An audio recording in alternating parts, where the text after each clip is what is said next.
En medicina existe algo llamado las áreas de penumbra, que son áreas en tu cerebro que aparecen después de tener lo que la gente llama de mala manera un derrame cerebral, y que se definen como una zona de tejido donde el flujo sanguíneo es tan bajito que hace que las neuronas estén vivas, pero que no puedan funcionar bien eléctricamente. Son áreas que los médicos llaman normalmente como áreas potencialmente reversibles, áreas que aunque no estén muertas, si no haces nada se van a morir. Por eso muchas veces nosotros decimos que las áreas de penumbra son zonas de tejido que están al borde del abismo. Que claro, ustedes escuchan ahorita como una definición así muy bonita y entendible, ¿no? Cuando yo estudié neurología, a mí me dolía el huevo izquierdo entender esa cosa, porque se me llenó la cabeza con tantos dilemas que ahora voy a hacer que les duela a ustedes. Por eso creo que este video también sirve como para darle bola a quien le pueda interesar este tema. Y aparte me sirve a mí como para tener un poquito más esclarecidos los temas y tener como que mi cabecita un poco más ordenada en ese tema. Pero para que me puedan entender necesitan un poquito de contexto.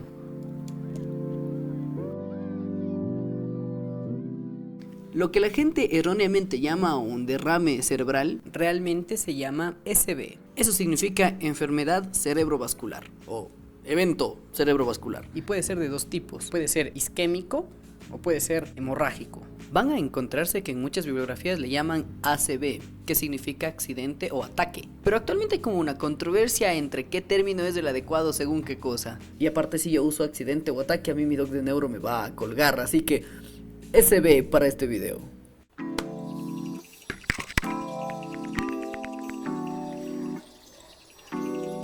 Tu cerebro es uno de los órganos que tiene más aporte sanguíneo. Con la sangre viene el oxígeno. Un SB pasa cuando una parte de tu tejido cerebral se queda sin oxígeno por culpa de una arteria. Ese tejido que se queda sin oxígeno primero se vuelve hipóxico, luego se isquemiza y al final se necrosa, o sea, se muere.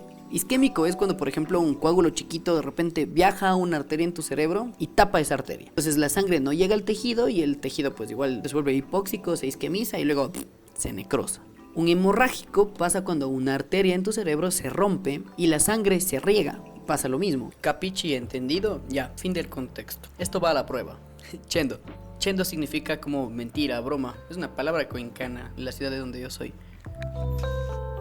Verán, este de aquí es un cerebro normal y este es un cerebro después de un SB. Esta zona negrita en la parte del centro es la zona de infarto, es la parte de las neuronas que se murieron. Lo que está alrededor se llama el área de penumbra. Y ella es una persona después de un SB isquémico. And slowly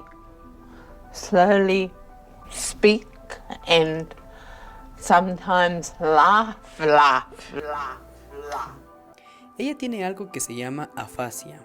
Parece que es una que se llama afasia transcortical motora, que es una que se sitúa en la parte adelante de tu cerebro, alrededor de una área que se llama el área de Broca. Pero lo interesante del caso de Mari es que su SB no llegó a tocar partes que están relacionadas con la música. Entonces cuando tú a ella le escuchas cantar, es como si no le hubiera pasado nada.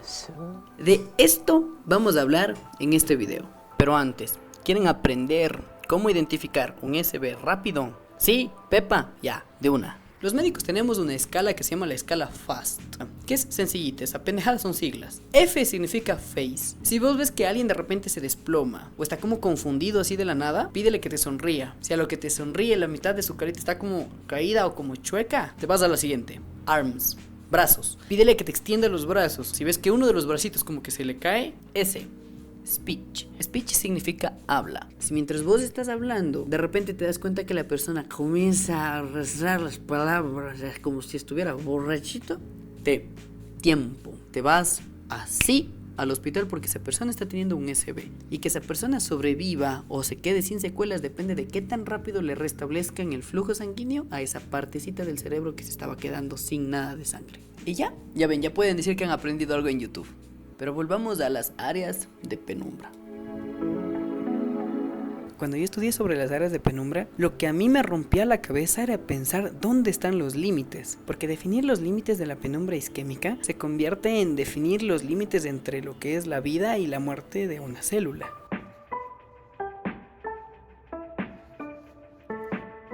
La definición de muerte celular es la pérdida de las funciones vitales de una célula debido a cambios morfológicos, químicos o fisiológicos que se vuelven irreversibles. Y esa palabrita era la que a mí me taladraba la cabeza cuando encontraba solución. Irreversible.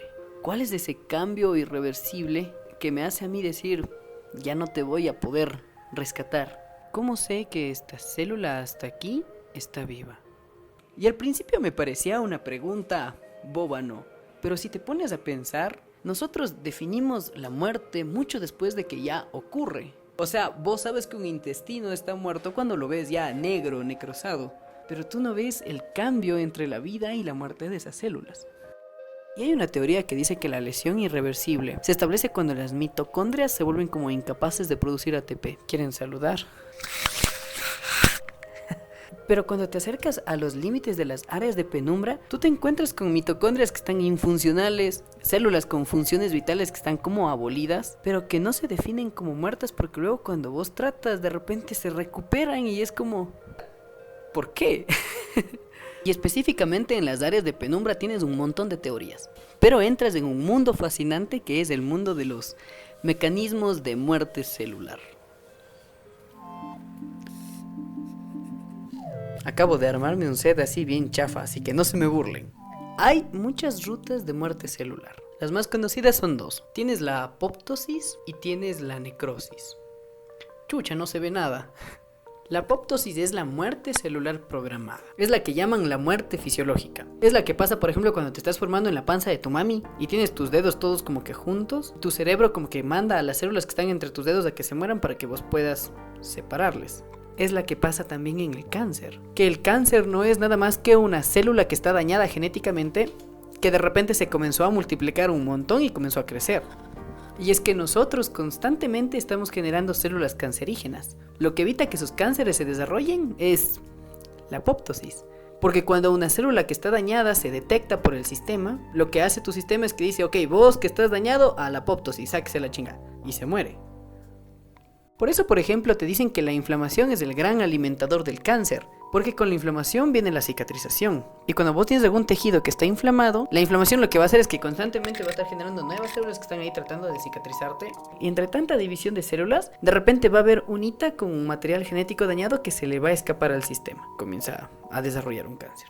Es un tema loquísimo que fuera bacano estudiar, pero en otro video, aquí no. La otra ruta de muerte es la necrosis, que es lo que se conoce como la muerte accidental, la muerte patológica. Es lo que pasa, por ejemplo, cuando tienes alguna célula que se queda sin oxígeno y como con el oxígeno se produce la energía, pues entonces la célula degenera y se muere.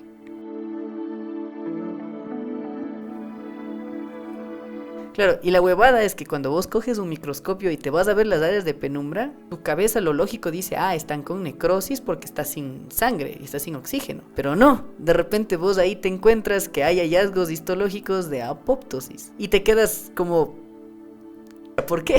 Y dentro de las áreas de penumbra, el mecanismo que les termina matando tiene algunas teorías. La teoría de la apoptosis es la teoría metabólica y la teoría de la necrosis es la teoría vascular. Donde la metabólica te dice que aunque vos restablezcas el flujo sanguíneo, los mecanismos de daño que se generaron en la célula es lo que le termina matando. Y la otra, la vascular, en cambio dice que la hipoxia prolongada es lo que desencadena la necrosis y lo que le mata. Como sea, en cualquiera de las dos, el gatillo desencadenante es que deja de llegar sangre al cerebro. Y aunque no conocemos muy bien los mecanismos, sabemos que por ahí está la respuesta. Porque mientras más pronto recuperamos el flujo, mejor es el pronóstico.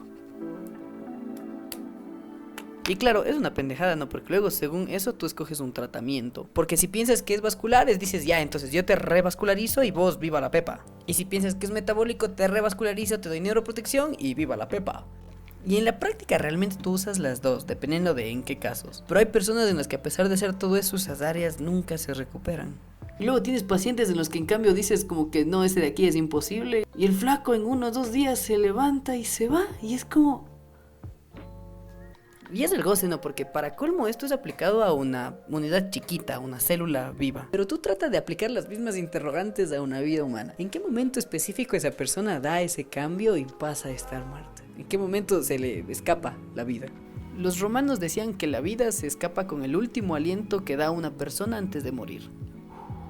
Y que ese último aliento, que era el alma, salía en forma de mariposa. Por eso el símbolo psi de la psicología tiene formita como de mariposa, porque al principio la psicología se consideraba que era el estudio del alma. Y a mí en esa pregunta lo primero que me salta son los criterios de muerte cerebral, que si la ausencia de los reflejos del tallo, las ondas planas, pero luego en la práctica te encuentras pacientes con diagnósticos de muerte que tienen química, imágenes, clínica, todo en contra, y de repente un día se despiertan y te quedas como... Pero es que a la final la medicina y más la neurología es así, ¿no? Hay tantas cosas que nos faltan investigar y mientras más estudias te das cuenta de que tenemos más vacíos, que a la final decir que tenemos todo conocido es como muy imprudente. Y es lo que a mí me hace sentir que mi vida es como muy cortita para todas las cosas que me gustaría aprender. Por eso, si es que hay algún vampiro viéndome, a mí chúpame la sangre nomás. Que si los dilemas de la inmortalidad, de la vida eterna, no, mira, a mí me vale pinga, aquí mira, directo a la yugular. Pero eso de las áreas de penumbra, por ejemplo, es lo que a mí me resultó en todas estas preguntas. Y ya, ese fue el videíto de ahora. Pensaba hacerlo más largo porque hay muchos temas de neurología que quería decir, pero siento que ya hablé demasiado y no quiero ser muy cansón. Espero que les gustara el videíto, pero sobre todo espero que les haya dolido el huevo izquierdo o el ovario izquierdo, o les despertara algún interés en alguna parte por ahí. Quién sabe si por aquí está viéndome la persona que tenga la respuesta a todas esas preguntas. Solo hace falta indagar. Y cierto, en este video no tuvieron ningún dibujito porque me he pasado trabajando como esclavo haciendo estas bellezas, que para los que no sepan, si ven estas libretitas, hago yo. Ahí está Moro Moro, y aquí dice Mapucho. Y por Instagram cojo los pedidos y siempre les aviso cuando estoy sacando más y así. Y que de paso aprovecho porque habían muchas personas preguntándome por mis redes sociales, así que ahí les dejo. Yo estoy como Mapucho en todo lado, no creo que haya otro joven menso hablando sonceras con la barba de vagabundo que me cargo por ahí. Pero vernos en algún otro videíto y pues... bye.